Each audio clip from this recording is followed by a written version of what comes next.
আপনি কি জানেন কিছু ভুল কাজ আছে যেগুলো করলে আপনার রিজিক ধীরে ধীরে কমে যায়।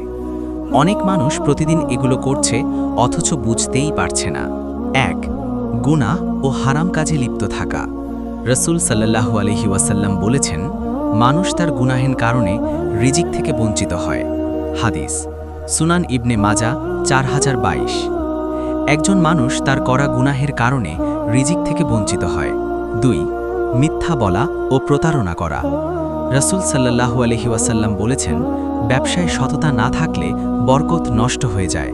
হাদিস যদি ক্রেতা ও বিক্রেতা মিথ্যা বলে এবং সত্য গোপন করে তবে তাদের ব্যবসার বরকত নষ্ট হয়ে যায়। সহিহ বুখারী 2079, সহিহ মুসলিম 1532।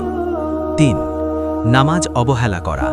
আল্লাহ বলেন, কুরআন, যে আমার স্মরণ থেকে মুখ ফিরিয়ে নেবে তার জীবন হবে সংকীর্ণ।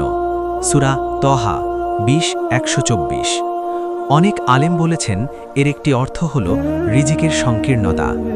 আপনি যদি চান আপনার রিজিকে বরকত আসুক তাহলে এই কাজগুলো থেকে আজই দূরে থাকুন। আর এমন ইসলামিক ভিডিও পেতে এখনই ফলো করুন এবং ভিডিওটি শেয়ার করুন।